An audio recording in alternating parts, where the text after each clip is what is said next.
Bismillahirrahmanirrahim. In today's video, we are going to talk about empirical formula. तो empirical formulas पे आने से पहले हमें पता होना चाहिए कि chemical formula क्या होता है. तो जिस तरह हम एलिमेंट्स को सिंबल से ज़ाहिर करते हैं, मिसाल के तौर पर जैसे हमारे पास हाइड्रोजन है, हाइड्रोजन को जो है हम H से ज़ाहिर करते हैं. इसी तरह जो ऑक्सीजन है हमारे पास, उसे O से ज़ाहिर करते हैं. ऑक्सीजन को क्या है, O से ज़ाहिर करते हैं. इसी तरह जो कंपाउंड्स होते हैं ना, कंपाउंड्स, तो उनको जो हम जाहिर करते हैं वो होता है केमिकल फार्मूला. अगर हमें कंपाउंड का बताना हो कि कंपाउंड के अंदर क्या क्या पाया जाता है, किस क्वांटिटी में पाया जाता है, तो उसे हम कैसे बताते हैं, केमिकल फार्मूले की मदद से.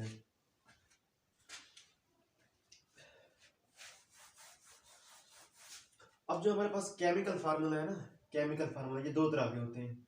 Number 1 is called empirical formula और दूसरा जो है हमारे पास मॉलिक्यूलर फार्मूला. अब जो है हम इन दोनों को जो है डिटेल से पढ़ेंगे. पहली आती वीडियो में जो है हम इंपीरिकल फार्मूला को पढ़ेंगे, उससे नेक्स्ट में हम पढ़ेंगे कंबस्टन एनालिसिस की मदद से जो है ना इंपीरिकल फार्मूले को डिटरमिन करना, और नेक्स्ट वीडियो में जो है हम मॉलिक्यूलर फार्मूला के बारे में पढ़ेंगे. तो इंपीरिकल फार्मूला क्या है? डेफिनेशन को अगर हम देखें तो कहती है कि the formula which shows the simplest whole number ratio of atoms present in a compound. यानी एक कंपाउंड के अंदर जो एटम्स हैं उनके सिंपलेस्ट रेशियो को जाहिर करता है. Simplest whole number ratio. Whole number क्या होते हैं? जैसे 1 2 3 4, यानी फ्रैक्शन में ना हो. होल नंबर का मतलब होता है नॉट इन फ्रैक्शन, यानी फ्रैक्शन के अंदर ना हो. तो इंपीरिकल फार्मूले को समझने के लिए यहाँ पर मैं आपको एक एग्जांपल देता हूँ. मिसाल के तौर पर अगर मैं आपसे पूछूं कि आपकी क्लास की स्ट्रेंथ कितनी है, आपकी क्लास की तादाद कितनी है, और आप मुझे बताएं कि सर 1:3 और 3 की रेशियो है, यानी एक बॉय के साथ एक गर्ल है. तो ये क्या है, आपने रेशियो बताई है. ठीक है, इससे हमें एक चीज का तो पता चल रहा है कि गर्ल्स और बॉयज की रेशियो क्या है, लेकिन ये पता नहीं चल रहा कि जो हकीकी तादाद है, जो असल तादाद है गर्ल्स और बॉयज की, जो टोटल क्लास की तादाद है वो कितनी है. अब 1:3 है तो इसका मतलब स्टूडेंट 1 3 भी हो सकते हैं, 5 15 भी हो सकते हैं, 10 30 भी हो सकते हैं. ठीक है, तो आपने रेशियो बताई है, टोटल जो क्लास की तादाद है उसके बारे में आपने कुछ नहीं बताया. इस तरह जो ये जो इंपीरिकल फार्मूला है ना, ये भी हमें रेशियो बताता है कि एक कंपाउंड के अंदर एटम्स की रेशियो क्या है. ठीक है, ये जो है ना एक्चुअल नंबर ऑफ मॉलिक्यूल्स जो है उसके बारे में हमें नहीं बताता. तो एक्चुअल नंबर ऑफ एटम्स हैं उसके बारे में हमें बताता है मॉलिक्यूलर फार्मूला. अब हम देखते हैं कि जो इंपीरिकल फार्मूला है इसको हम डिटरमिन कैसे करते हैं, यानी इसको हम कैसे जो है इंपीरिकल फार्मूला फाइंड करते हैं. तो इंपीरिकल फार्मूला जो है फाइंड करने से पहले आपको जो एलिमेंट है, यानी जो आपको कंपाउंड दिया गया सैंपल, उसके आपको पता होना चाहिए कि उसके अंदर कौन कौन से एलिमेंट हैं, यानी इसे हम कहते हैं क्वालिटेटिव एनालिसिस. ठीक है, सैंपल दिया गया है, पहले हम उसको करते हैं क्वालिटेटिव एनालिसिस. तो क्वालिटेटिव एनालिसिस से हमें पता चलता है कि इसके अंदर एलिमेंट कौन कौन से हैं, और जो क्वालिटेटिव एनालिसिस है वो हम करते हैं मास स्पेक्ट्रोमेट्री की मदद से, और एटॉमिक स्पेक्ट्रोस्कोपी,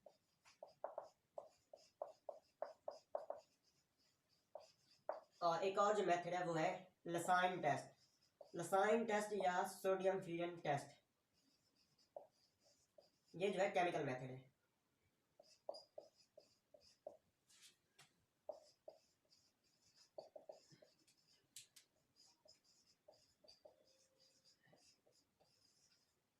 ठीक है, तो सबसे पहले हमें जो कंपाउंड दिया गया है हम जो है उसकी क्वालिटेटिव एनालिसिस करते हैं. क्वालिटेटिव एनालिसिस क्या होता है, हमें बताता है कि वो जो एलिमेंट जो हमें कंपाउंड दिया गया है इसके अंदर कौन कौन से एलिमेंट के एटम्स हैं. और हम कैसे करते हैं क्वालिटेटिव एनालिसिस, ये 3 तरीके हैं हमारे पास. मास स्पेक्ट्रोमेट्री जो कि हम पिछले टॉपिक में डिटेल से पढ़ चुके हैं, एटॉमिक स्पेक्ट्रोस्कोपी और लेसाइन टेस्ट की मदद से, या सोडियम फ्यूजन टेस्ट की मदद से. इसके बाद जो हम दूसरा काम करते हैं वो है क्वांटिटेटिव एनालिसिस. कौन सा एनालिसिस? Quantitative analysis.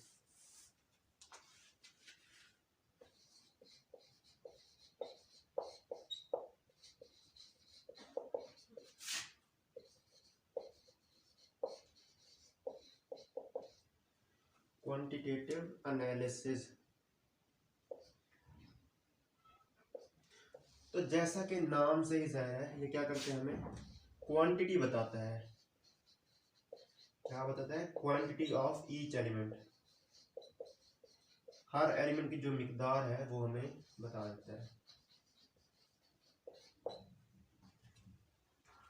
तो जो क्वांटिटेटिव एनालिसिस है ना, इससे हमें जो हर एलिमेंट है उसकी परसेंटेज फाइंड हो जाती है। ठीक है, अब जब हमें परसेंटेज फाइंड हो जाती है तो फिर उसके बाद हम जो है इंपीरिकल फार्मूला जो है फाइंड करते हैं। तो अब हम देखेंगे कि हम जो है परसेंटेज कैसे फाइंड करते हैं, हर एलिमेंट की परसेंटेज कैसे फाइंड करते हैं। बुक के अंदर एक एग्जांपल दी हुई है, हम जो है उस एग्जांपल को सोल्व करते हैं।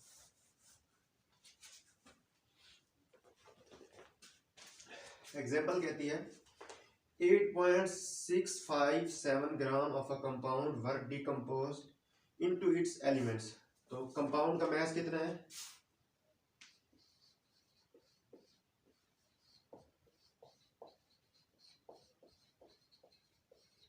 कंपाउंड का मास है 8.657 ग्राम।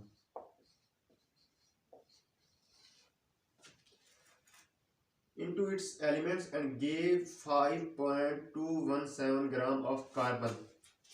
तो mass ऑफ कार्बन कितना प्रोड्यूस हुआ है? mass of carbon is equal to 5.217 gram.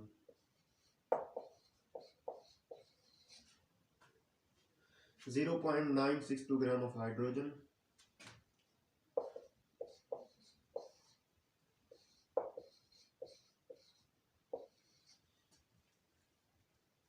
and 2.47 gram of oxygen. ठीक है, हमें एक कंपाउंड दिया गया, कंपाउंड कितनी मिकदार दी गई? 8.657 ग्राम। और इस कंपाउंड की जब हमने डिकम्पोज किया तो हमें तीन जो है एलिमेंट्स मिले, कार्बन, हाइड्रोजन और ऑक्सीजन। तो जो कार्बन मिला वो था 5.217 ग्राम, और जो हाइड्रोजन था वो था 0.962 ग्राम, और जो ऑक्सीजन है वो है 2.47 ग्राम। अब हम देखेंगे कि हम इसकी परसेंटेज कैसे फाइंड करते हैं, यानी हर एलिमेंट की परसेंटेज कैसे फाइंड करते हैं। तो परसेंटेज कैसे फाइंड करते हैं कि जो हमारे पास ईच एलिमेंट है, जो हर एलिमेंट का जो मास है उसे हम डिवाइड कर देते हैं टोटल मास पे और फिर मल्टीप्लाई कर देते हैं 100 के साथ। जैसे फॉर एग्जांपल अगर हमें कार्बन की परसेंटेज फाइंड करनी, क्या करेंगे? Percentage of carbon is equal to क्या होगा? Mass of carbon produced 5.217 divided by total mass कितना था? 8.657 ग्राम, और मल्टीप्लाई कर देंगे 100 के साथ। तो जब हम इसको हल करेंगे तो हमारे पास जो आंसर आएगा वो होगा 60.28%। ठीक है, ये हमारे पास आ गई है परसेंटेज ऑफ कार्बन। इसी तरह जो है हम हाइड्रोजन और ऑक्सीजन की जो परसेंटेज है वो इसी मेथड के जरिए फाइंड कर सकते हैं। ठीक है ना, कि जब हाइड्रोजन की फाइंड करेंगे तो क्या करेंगे, यहाँ पर ऊपर जो हाइड्रोजन का मास है वो रखेंगे और नीचे वही कंपाउंड का मास, फिर मल्टीप्लाई कर देंगे 100 के साथ, इस तरह हाइड्रोजन का आ जाएगा।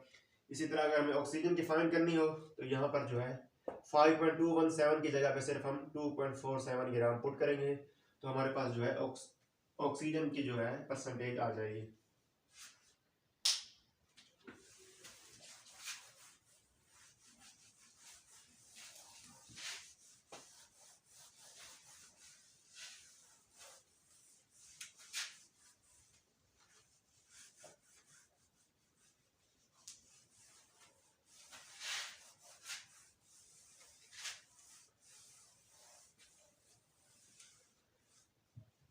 अब हम देखेंगे कि अगर हमें जो एक कंपाउंड के अंदर जो एलिमेंट्स हैं अगर उनकी परसेंटेज दी गई है तो उसका इंपीरिकल फार्मूला जो है वो कैसे फाइंड करेंगे। ठीक है, चलिए तो अब हम वो स्टार्ट करते हैं।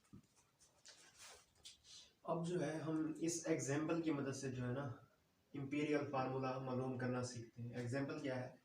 Ascorbic acid. Ascorbic acid is vitamin C contains 40.92% carbon, 4.58% hydrogen and 54.5% of oxygen by mass. So what is the empirical formula of ascorbic acid? यानी अब ascorbic acid के अंदर जो भी एलिमेंट्स पाए जाते हैं उनकी हमें परसेंटेज बताई हुई है और सिर्फ इस परसेंटेज को इस्तेमाल करते हुए हमने इंपेरिकल फार्मूला मालूम करना है। तो सबसे पहले मैं जो है ना एक पहले स्टेप पर आपको बता देता हूँ कि इंपेरिकल फार्मूला फाइंड कैसे करते हैं। सबसे पहले जो हमें ये परसेंटेज दी हुई है ना, इस परसेंटेज को हम तब्दील करते हैं ग्राम्स के अंदर। पहला स्टेप क्या है, ये जो परसेंटेज दी हुई है इसको हम ग्राम्स में तब्दील करते हैं। सो स्टेप 1 क्या है, change percentage into grams. Change percent two grams. Let's suppose अगर हमें 100 ग्राम कंपाउंड के दिए गए, कितने दिए गए हैं, अगर हमें कंपाउंड के जो है 100 ग्राम दिए गए, एस्कॉर्बिक एसिड के 100 ग्राम दिए गए हैं, तो अब 40.92% यानी 100 ग्राम का 40.92% कितना बनेगा, डेफिनेटली कितना बनेगा 40.92 ग्राम। और जो है 54.5% का जो है 100 ग्राम का 54.5% कितना बनेगा 54.5 ग्राम। इसी तरह जो है 4.58 का जो है 100 ग्राम का 4.58% बनेगा, वो होगा 4.58 ग्राम। ठीक है, तो पहले स्टेप के अंदर क्या है, हम परसेंटेज को ग्राम के अंदर तब्दील करते हैं। और वो कैसे तब्दील करते हैं, हम फर्ज करते हैं कि हमारे पास जो सैंपल है उसके 100 ग्राम दिए गए हैं, 100 ग्राम दिए गए हैं। अब 100 ग्राम का 40 ये कितना परसेंट होगा, 100 ग्राम का 40.91% होगा, 40.92 ग्राम। 100 ग्राम का 4.58% कितना होगा, 4.58 ग्राम। इसी तरह जो 100 ग्राम का 54.5% होगा वो होगा 54.5 ग्राम। ठीक है, तो देखते हैं हम इसको जो है, मैं होल डेटा को जो है रेज कर देता हूँ। पहले हम इधर लिख लेते हैं यहाँ पे, तो मास ऑफ कार्बन कितना है, ग्राम के अंदर कितना हो जाएगा 40.92%। ठीक है, इसी तरह मास ऑफ हाइड्रोजन जो है वो होगा, mass of hydrogen is equal to 4.58 gram. और मास ऑफ ऑक्सीजन इक्वल होगा हमारे पास 54.5%। ठीक है, तो अब जो दूसरा स्टेप है, दूसरा स्टेप के अंदर हम ये जो ग्राम है इसको हम तब्दील करते हैं मोल्स के अंदर। क्या करते हैं, ग्राम्स को तब्दील करते हैं मोल्स के अंदर। तो अब ये जो कार्बन का मास है इसको मोल्स के अंदर तब्दील करना, तो हम क्या करेंगे, यानी इस मास को अगर हम कार्बन के जो एटॉमिक मास है उसके ऊपर डिवाइड कर दें, जो हमारे पास कार्बन का मोलर मास आ जाएगा।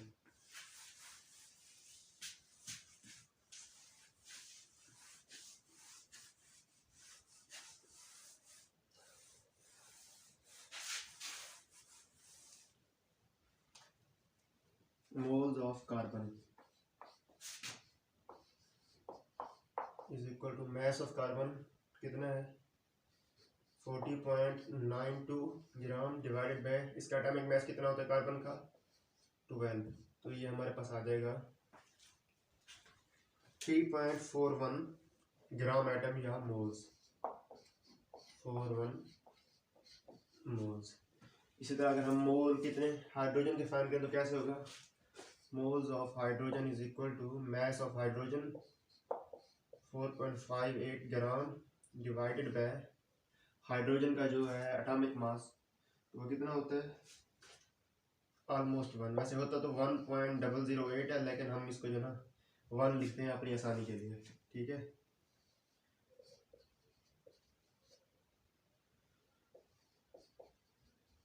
और इसको अगर हम सोल्व करें तो ये हमारे पास आता है 4.54 मोल्स या ग्राम एटम्स। इसी तरह अगर ऑक्सीजन का फाइंड करें तो ऑक्सीजन का आता है 54.5 ग्राम डिवाइडेड बाय ऑक्सीजन का जो एटॉमिक मास है वो 16, तो ये हमारे पास आता है 3.406।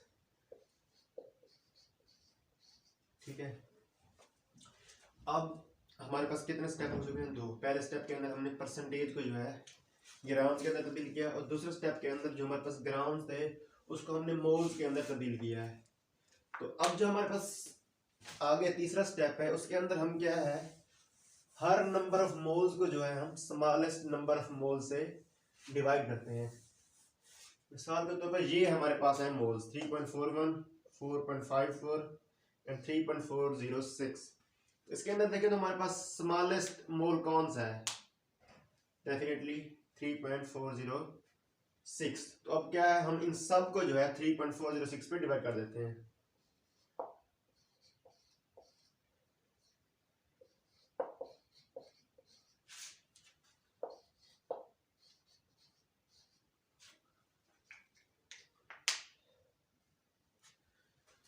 तो अगर हम ये डिवाइड करें तो हमारे पास ये जो है ऑलमोस्ट 1 आता है, और ये कितना आता है? Almost I think 1.33 if I am not wrong, और ये आता है ऑलमोस्ट 1, एग्जैक्टली 1 हो गया। ठीक है, अब 3 स्टेप हो गए। तो अगले स्टेप के अंदर हमने क्या करना है, ये जो हमारे पास रेशियोज आई हैं कार्बन की, हाइड्रोजन की और ऑक्सीजन की, इनको हमने किसी ऐसे डिजिट के साथ मल्टीप्लाई करना है कि ये हमारे पास होल नंबर रेशियो है। इंपेरिकल फार्मूले के अंदर हमने पढ़ा था ना कि ये सिंपल होल नंबर रेशियो है, तो ये इशारा के अंदर नहीं हो सकता, यानी फ्रैक्शन में नहीं हो सकता।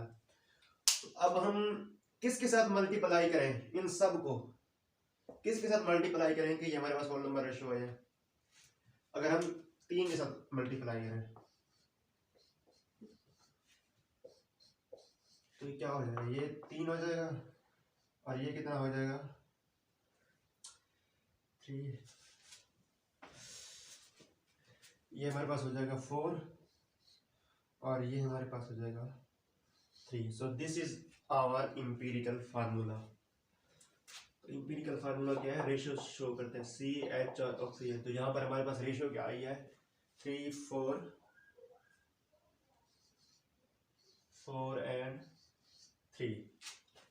तो ये जो है हमारे पास क्या है? इंपीरिकल फार्मूला है। इसको अगर हम ऐसे लिखें तो C3H4O3।